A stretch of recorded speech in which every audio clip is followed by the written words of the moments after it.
Narcissistic mothers and their daughters, and two general outcomes for the daughters of narcissistic mothers. Guys, you are so welcome to this podcast today, and I'm hoping that this is going to be very impactful on your healing journey, because understanding what happens or what happened in our childhoods is extremely important in putting into context, oftentimes, why we ended up in relationships with people of the narcissistic personality disorder. It's oftentimes linked to the mother wound, and this can apply to both men and women. But for the purposes of this podcast, I would like to look at the narcissistic mother and the effect that that has on the upbringing and adult life of a daughter.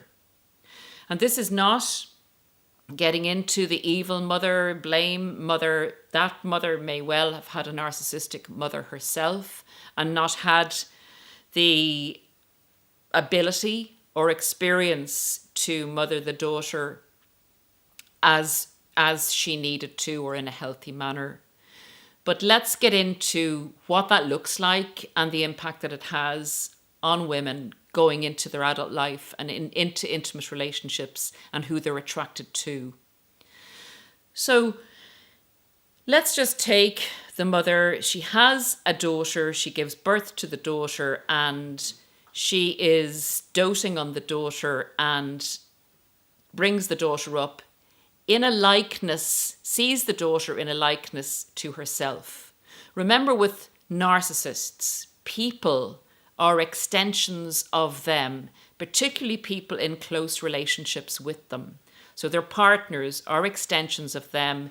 They require narcissistic supply from people, and that includes partners, brothers, sisters, mothers, fathers, etc. But particularly, they require compliant narcissistic supply from their children, particularly mothers of children. They feel, in a way, a very great sense of ownership in that they feel godlike to start off with, and they gave birth to this child, and the child is from their body. So the child is, in their narcissism, a total extension of themselves, a mini me, someone who's going to be bonded to them for life and will be always there for them. They've invested in growing the child and giving the child birth, and that child is required to pay back to that narcissistic mother. So there is a stage in the baby stage where the narcissistic mother will dote on the child, will dress them, will show them off basically as, look what I've made, look at mini me, give me attention through the child back to me. The child is me, is part of me. But the child gets to a certain age, it's usually around 4 or 5, but they do pick up things as they go along, as they're learning to interact with the world. If they are lucky enough to have other influences in their life, be that a healthy father or surrounded family who are healthy, and they spend enough time with those people and they don't spend total time with the narcissistic mother, they have a chance of going down one avenue, which we will get to shortly. One of two. The narcissistic mother is invested in keeping the child dependent on her. So when the child is coming to the age, usually around the age of 7, when the individuation process needs to start, so that child needs to form its own identity. The daughter needs to break away from the mother and learn who she is herself. The narcissistic mother, will put a big block on that happening because that's a threat to her control. The child must be a reflection of her. The child must be an extra way for her to gain narcissistic supply. So the child must be compliant. The child must dress as the mother decides. The child must look pretty so that the mother gets that narcissistic supply. The mother is invested in the daughter being fearful.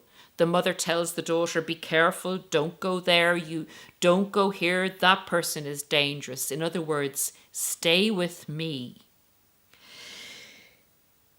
The child must achieve for the mother, must be a doubling of the mother's ability to gain attention and admiration from people in the school, people in extracurricular activities. This is all narcissistic supply and an extension of the mother bringing in narcissistic supply to keep her regulated. Now, when the child is individuating from about the age of 7, and the mother puts a big block there, in other words, the mother is laying down the law for what the child should do, how the child should speak, how the child should look, how the child should dress, what friends the child should have, and what activities the child should go to. If the child has other outlets and other influences on her life, she may go down one of these two paths. She may rebel. She may go totally against the mother and attempt to individuate herself on her own without any mother love to support her in a healthy way, where the mother would bring the child, draw the identity out of the child, teach the child to be independent, ask the child, what does the child like herself? How would the child like to dress? Allow the child choose her own friends, and basically be there as an adult parent to support the child and give the child confidence going forward. That's not what a narcissistic mother does.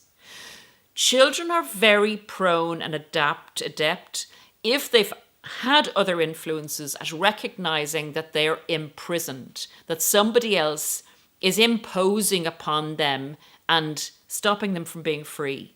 And again, this is one path a daughter will go down. She will become rebellious. She will seek approval from others around her and attempt to individuate and go her own way. The second approach to the narcissistic mother, and usually if a daughter hasn't been lucky enough to have another healthy parent or other influences on her, will be a total compliance. She will become a carbon copy of the mother. She will listen to the mother. She will fawn over to the mother, looking for her approval. She will try and please the mother, and she will go out and live a double life of that mother, forming her identity around the mother's personality and character.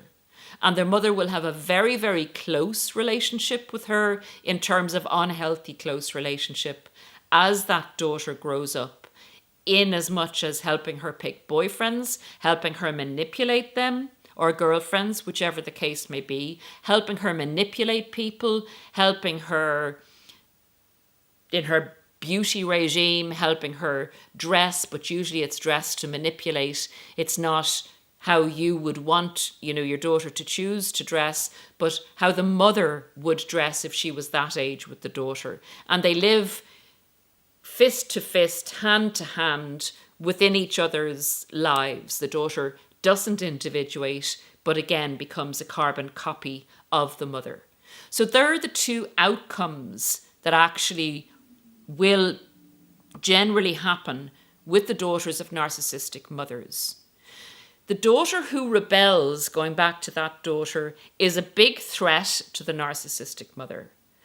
She is seen as uncontrollable, and the mother will critique her and criticize her to her face. She will continue to try and bring the daughter back under control by criticizing the daughter's choices because they're not the mother's choices. She will also see the daughter as competition if there is a father or a partner of the narcissistic mother in the dynamic. The daughter may appeal to the father for some type of reasonableness as a mediator between the rage and the vitriol of the mother. And the mother will then doubly see the daughter as a competitor for the father's attention, because the narcissistic mother, being a narcissist, wants all the attention of the father. And also, the narcissistic mother is still in that emotionally underdeveloped childlike state and sees her partner in a kind of parental role. That switches between her being parent and the partner being parent. But she is jealous of the daughter in two ways.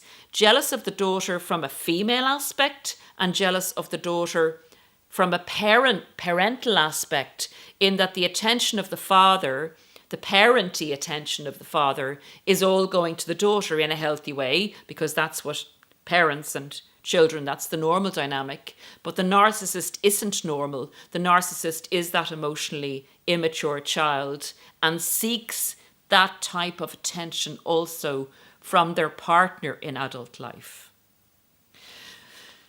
So guys, it's a very unhealthy dynamic. If the narcissistic mother is highly malignant, it can have a very, very damaging effect on particularly the rebel daughter's confidence.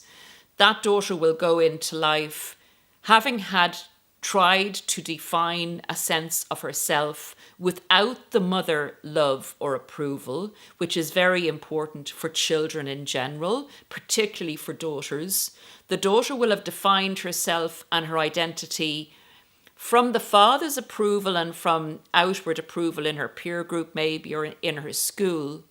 But that confidence, that sense of stability, that sense of being all right in her own right and being confident in her choices in life will be shook without the stability and foundation of the mother love. Included in that is the critique of the narcissistic mother, the constant criticism, the constant reminder that her daughter isn't good enough because the daughter didn't comply with the narcissist's view of life. So you're essentially, if you're the rebel daughter, you're going into life having to rebel and shout about who you are strongly to be heard in the dynamic of the family where the narcissistic mother's voice is the loudest, but without the solid foundation of the personality or the identity that you've created for yourself. That leaves you open. And the other path, I'll get into that, and the person that goes the other path, but that leaves you open to a narcissist in adult life identifying in you the mother wound. They identify that they can manipulate you by your not total self-love, by your not total confidence, even though they're attracted to the personality and the person that you are. They know that you're not fully cooked, so to say, that you haven't fully individuated, and that there is an element of dependency there in you because you haven't achieved that completion as yet, that self-actualization. And that's how the narcissist gets in with very strong women, very strong people who've had to forge their own identity without the stability and support of the mother love and the mother confidence and the mother allowing you to go without a fight. The other path where you have the very compliant daughter who's taken on being a lieutenant of her mother, a lieutenant, as you say in the States. That daughter can also attract a narcissistic partner because that daughter knows how to people please. That daughter knows what she needs to do in order to be compliant to a narcissist's wishes and to have no self-agency. In other words, She has worked hard at extinguishing any self-agency because she knows with the narcissistic mother that's not going to get good results. And if she wants the narcissistic mother's support, she's learned that she has to always be compliant, always put out for the mother, always do as the mother says, and be a carbon copy of the mother, what the mother approves of. So she can slide into a narcissistic relationship very easily because she's basically groomed to go there. She's basically been groomed to be a partner of a narcissist. So truly, both daughters, both ways of being adults, having had a narcissistic, malignant narcissistic mother, both can lead you to being with a narcissist and being highly attractive to a narcissist. It doesn't always happen. It's not necessarily the case, but just as explained, the mother wound has left both daughters vulnerable to abuse, to further abuse with narcissistic individuals. Guys, please leave in your comments in the comments section your experience of a narcissistic mother. Did you find that you were attracted to narcissists? And what's the outcome? Thank you so much for being here. Please consider subscribing, liking, and sharing. Do whatever you can to get this information out there. Thank you for listening.